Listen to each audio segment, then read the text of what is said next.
नमस्कार दोस्तों, मैं सीए राहुल गुप्ता आप सबको वेलकम करता हूं अपने YouTube चैनल में सीए राहुल गुप्ता।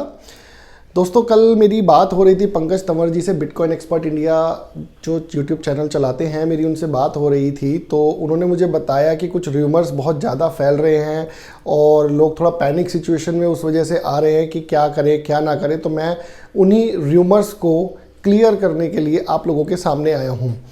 तो दोस्तों, र्यूमर ये फैल रहा है कि TDS जो है वो किसको काटना है और वो कैसे काटेगा। एक्ट में ये लिखा है। अब सबसे पहली बात दोस्तों, मैं यहाँ पे अपने पॉइंट ऑफ डिस्कशन थोड़ा सा चेंज करता हूँ। आप ये बताइए, हमारे देश में सबसे बड़ा क्या है? क्या कोई कोर्ट है सबसे बड़ी? क्या प्राइम मिनिस्टर सबसे बड़े हैं? क्या प्रेसिडेंट सबसे बड़े हैं? दोस्तों, कोई भी सबसे बड़ा नहीं है। हमारे देश का संविधान सबसे बड़ा है, कॉन्स्टिट्यूशन ऑफ इंडिया। जो हमारा एक्ट बनता है वो कॉन्स्टिट्यूशन ऑफ इंडिया में लिखा जाता है। ठीक है दोस्तों, तो हमारा एक्ट सबसे बड़ा है। अब एक्ट क्या बोलता है वही चीज फॉलो होगी और वही चीज को एनफोर्स कहीं ना कहीं सारे डिपार्टमेंट के ऑफिसर्स करते हैं, प्लस हमारे प्राइम मिनिस्टर प्रेसिडेंट भी उसी से बाध्य हैं। हमारे संविधान से बड़ा कुछ भी नहीं है। तो दोस्तों, हमें संविधान पढ़ना है, अपना कॉन्स्टिट्यूशन पढ़ना है, हमें किसी की बातों में नहीं आना है। आप मेरी भी बात में मत जाइएगा, आप संविधान पढ़िए। संविधान का मैं लिंक इस वीडियो में जरूर दूंगा आपको। संविधान पढ़िए, संविधान जो बोलता है। अगर मैं गलत बोल रहा हूं तो मैं गलत हूं, अगर मैं संविधान की बात को नहीं बता रहा हूं तो मैं गलत हूं। तो आइए दोस्तों, हम संविधान अपना पढ़ते हैं, उसके अंदर TDS के बारे में क्या लिखा है एक बार आपको ये और दिखा देता हूं। सबसे ऊपर जो एक्ट है ये उसी की लाइन्स है। भारत का राजपत्र, द गैजेट ऑफ इंडिया। ठीक है दोस्तों, ये अपना लेजिस्लेटिव डिपार्टमेंट में फाइनेंस एक्ट 2022 है। ठीक है दोस्तों, मैं इस पे अब कंट्रोल F करके 194S करता हूँ तो मेरा ये सेक्शन मुझे मिल जाता है। तो दोस्तों, ये सेक्शन क्या बोलता है? अच्छा, उसके अंदर क्या दिक्कत क्या है जो मुझे उन्होंने बताई, क्वेरी लोगों को क्या आ रही है, र्यूमर्स क्या स्प्रेड हो रहे हैं कि TDS जो है वो एक्सचेंज को नहीं काटना है। TDS जो है वो बायर को काटना है और बायर के लिए प्रैक्टिकल पॉसिबल है नहीं कि वो पैन कार्ड लेके आ पाए। तो TDS विड्रॉल पे कटेगा जब आप एक्सचेंज से पैसा निकालोगे। तो दोस्तों आइए हम संविधान पढ़ते हैं। हमारा संविधान क्या कहता है? Any person responsible for paying to any resident, यानी कि आप अगर किसी रेजिडेंट को पेमेंट कर रहे हो तो TDS कटेगा। एनी सम, कोई भी अमाउंट हो, by way of consideration. Consideration का मतलब है किसी चीज़ के बदले में जो हम सामान देते हैं या अमाउंट देते हैं या पैसा देते हैं, that is consideration. For transfer of a virtual digital asset shall at the time of credit of such sum to the account of the resident और at the time of payment of such sum by any mode whichever is earlier. अब दोस्तों, क्या मतलब हुआ इसका? तो कुछ समझ ही नहीं आया। एनी पर्सन, कोई भी बंदा जो किसी और रेजिडेंट को कंसिडरेशन के तौर पे transfer of a virtual digital asset कोई पैसा देता है, shall at the time of credit of such sum to the account of the resident. दोस्तों, अब ये आप बोलेंगे तो बैंक अकाउंट है, बैंक अकाउंट है, क्योंकि जब हमें डर लगता है तो हम उसकी तरफ जाते हैं जो हमारे लिए ईजी होता है। लेकिन ऐसा जरूरी नहीं है दोस्तों कि वही सच हो। At the time of credit of such sum to the account of the resident, account का मतलब भी नीचे दिया हुआ है। ठीक है दोस्तों, और at the time of payment of such sum by any mode whichever is earlier, जो भी पहले आ गया, deduct an amount equal to 1% of such sum as income tax thereon. चलो, कुछ समझ आया दोस्तों? ठीक है, कोई बंदा जिसको रेजिडेंट को कोई पैसा देना है for transfer of a crypto shall at the time of credit of such sum, जब वो पैसा दे रहा है, credit of such sum to the account of the resident. अब वो वॉलेट में ही जाएगा दोस्तों, उसके बैंक अकाउंट में कैसे ट्रांसफर करूं मैं पैसा?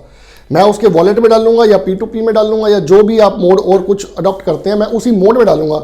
जरूरी नहीं है कि मैं उसके बैंक अकाउंट में डालूं। और at the time of payment of such sum by any mode, अब हो सकता है आपने क्रिप्टो के बदले क्रिप्टो एक्सचेंज कर लियो, that is also a equivalent mode for payment for us. Whichever is earlier, जो भी पहले हो जाए, deduct an amount equal to 1% of such sum as income tax thereon. ठीक है दोस्तों, अब हम आगे बढ़ते हैं। अब प्रैक्टिकल प्रॉब्लम आ गई जी। चलिए अब यहीं पे ही हम प्रैक्टिकल प्रॉब्लम अपनी समझ लेते हैं। ए ने बी को कुछ भी सेल परचेज किया, बीच में आ गया वजीर एक्स, ट्रांजैक्शन हुई वजीर एक्स के थ्रू। एक्ट के अकॉर्डिंग दोस्तों अभी भी यही लिखा है कि टीडीएस जो है वो बायर को काटना है। आप एक बात बताइए, आप जॉब करते हैं, आपका एम्प्लॉयर आपको पेमेंट देता है, टीडीएस आपके एम्प्लॉयर को काटना होता है। आप कोई बिजनेस करते हैं, कोई प्रोफेशनल सर्विस देते हैं, जो भी पेमेंट करता है टीडीएस उसको काटना होता है, क्योंकि गवर्नमेंट एक ट्रैक रखना चाहती है। ठीक है दोस्तों, अब गवर्नमेंट को ट्रैक रखना था कि किसने बेचा है, किसने खरीदा है। आप एक प्रॉपर्टी भी खरीदते हैं तो भी टीडीएस बायर को काटना होता है, सेलर का। ठीक है दोस्तों, ताकि सेलर के 26A में शो हो जाए कि इसने कुछ क्रिप्टो बेचा है, तो गवर्नमेंट ने कहा भाई बायर को टीडीएस काटना है। अब क्योंकि ट्रांजैक्शंस इमीडिएट बेसिस पे होंगी और मेरे लिए पॉसिबल नहीं हो पाएगा कि टीडीएस मैं काट पाऊँ, मैं उसके पैन कार्ड इकट्ठे कर पाऊँ, वो प्रैक्टिकली थोड़ा सा मुश्किल है। उसके लिए गवर्नमेंट क्या करेगी दोस्तों, उसके लिए मैंने पहले भी बताया था आपको, मैं फिर रिपीट कर रहा हूँ, गवर्नमेंट उसके लिए कोई रूल्स जरूर लाएगी, क्योंकि वो प्रैक्टिकली इम्प्लीकेशन नहीं किया जा सकता, प्रैक्टिकली अप्लाई नहीं किया जा सकता कि बायर टीडीएस काटे। बहुत सारे लोगों ने रूमर्स फैला दिया है कि भाई ये पॉसिबल नहीं है, तो एक्सचेंज के बारे में तो लिखा नहीं है, तो टीडीएस किसको काटना, किसी को काटना ही नहीं है, पॉसिबल ही नहीं है, क्योंकि टीडीएस काटना या फिर क्रिप्टो बैन हो जाएगी। तो दोस्तों मैं आपको अब इसी सेक्शन के आगे लेके आता हूं। इस सेक्शन के अंदर मैंने आपको बताया था बोर्ड रूल्स इशू करेगा। अच्छा, एक और पॉइंट दोस्तों, वो बैंक अकाउंट वाली बात क्या है, where any sum refer to in subsection 1 is credited to any account whether called suspense account. दोस्तों डिपार्टमेंट कहता है भाई कोई भी अकाउंट हो, वो वजीर एक्स का वॉलेट हो, बाइनेंस का वॉलेट हो, हमें कोई लेना देना नहीं है। Suspense account or by any other name in the books of account of the person liable to pay such sum, such credit of the sum shall be deemed to be the credit of such sum to the account of the payee। तो जो वो ऊपर account लिखा हुआ है वो bank account नहीं है, वो कोई भी अकाउंट है हमारी तरफ से, लेकिन टीडीएस तब कटेगा जब आप क्रिप्टो परचेज कर रहे हो, क्योंकि ट्रांसफर की डेफिनेशन दोस्तों मैंने पिछली वीडियो में भी बताई थी। Transfer include sale, transfer, barter, exchange. ठीक है दोस्तों, अब मैं आगे बढ़ता हूं। अब मैं इसके सबसेक्शन 6 पे आता हूं दोस्तों। If any difficulty arises in giving effect to the provisions of this section, अगर कोई भी परेशानी इस प्रोविजन को इंप्लीमेंट करने के लिए आती है, द बोर्ड में with the prior approval of the central government issue guidelines for the purpose of removing the difficulty. तो गवर्नमेंट गाइडलाइंस इशू करेगी फॉर रिमूविंग डिफिकल्टीज। तो दोस्तों डिफिकल्टी आ रही है और गवर्नमेंट ने सबसेक्शन 6 में लिख भी दिया है। अब मैं बड़ा नहीं हूं, आप बड़े नहीं हो, कॉन्स्टिट्यूशन सबसे बड़ा है, कॉन्स्टिट्यूशन ने लिखा है तो कुछ सोच समझ के लिखा होगा। कोई ना कोई रूल्स दोस्तों 1 जुलाई से पहले हमें जरूर मिलेंगे जो बताएंगे कि टीडीएस कैसे कैसे काटना है, सो दैट वो प्रैक्टिकली हम टीडीएस की इंप्लीकेशन को समझ पाएं। Every guideline issued by the board under subsection 6 shall be laid before each house of the parliament and shall be binding on the income tax authorities। वो income tax authorities के लिए भी binding होगी, and on the person responsible for paying the consideration, और उस बंदे पे भी होगी for paying the consideration or transfer of such virtual digital asset।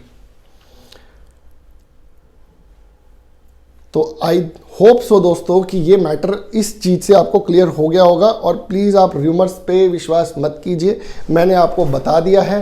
हो सकता है आपको मेरी भी वीडियो अच्छी ना लगे या मेरा पॉइंट भी कोई अच्छा ना लगे, तो कमेंट बॉक्स में ज़रूर बताना।